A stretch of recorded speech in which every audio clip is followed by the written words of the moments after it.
What's going on, guys? Finally, today is the day. If you follow this channel, you know I've been teasing some upgrades for the JL Wrangler for a while now. Well, they're here and they're installed. Let's check it out. This is the Edelbrock Supercharger kit for the JL Wrangler 3.6 liter V6 non-e-torque model. The e-torque models don't use a traditional alternator, so you're not going to be able to run that supercharger pulley. To my knowledge, none of the big supercharger kit manufacturers are going to make a kit for the e-torque models. That's Magnuson, Edelbrock, Hamburger, Sprintex. None of them have a kit for e-torque models. Now, this shares its design with Eaton. It literally says Eaton on the supercharger. It is a Eaton TVS R1320 4-lobe rotor assembly. 1320 means this pushes 1,320 cubic centimeters of air with every rotation. So Edelbrock claims a 46% increase in peak horsepower output. Doing some rough math, that means we're getting about 415 horsepower at the crank. Obviously, there will be a decent amount of drivetrain loss, especially with the large 37-inch Nittos we have on this rig. While this thing will never show up a Rubicon 392, I'm expecting a reduction of almost 2 seconds in my 0 to 60 times.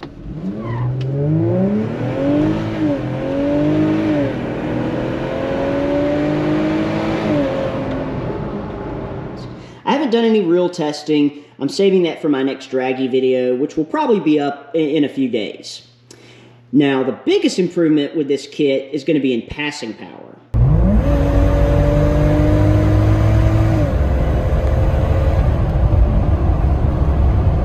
This thing was an absolute dog above 70 miles an hour.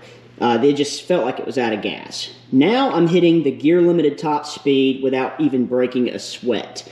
This Jeep has 513 gears, so we're limited to about 98 miles an hour.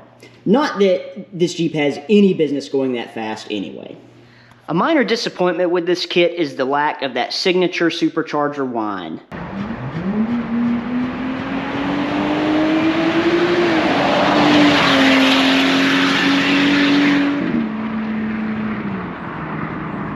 This supercharger is extremely quiet. To some, that'll be a plus, as you'll have a real sleeper of a Jeep on your hands. For me, I was hoping for a little bit more sound and fanfare.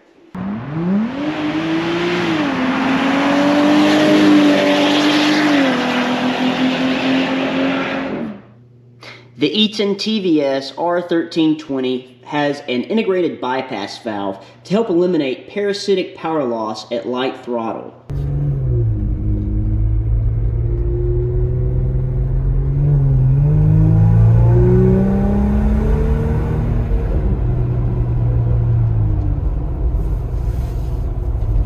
The bypass valve should help improve fuel economy when driving normally. You can see the bypass valve actuator right here. While I certainly haven't noticed an improvement in fuel economy, I also haven't noticed a reduction in it. So that is definitely a pro for the Edelbrock Supercharger kit. Another great selling point of the Edelbrock kit is the inclusion of a 3-year, 36,000-mile warranty. This is not just a warranty on the Supercharger. This is a full powertrain warranty, assuming you're using their tunes. You cannot use a custom tune and expect to retain that warranty coverage. Now, this is huge for me. This tells me that Edelbrock is confident in their product and confident that you're not going to put a rod through your hood. I don't want to be left stranded on or off the road, and I also don't want to be left with a giant repair bill. Alright guys, thank you so much for watching. Hope you've enjoyed it. Definitely stay tuned for the next video because we're going to bust out Draggy and see what kind of performance we picked up with this kit. As always, please leave any questions and comments. I'll try to reply as soon as I see them. Have a good one, and thanks again for watching.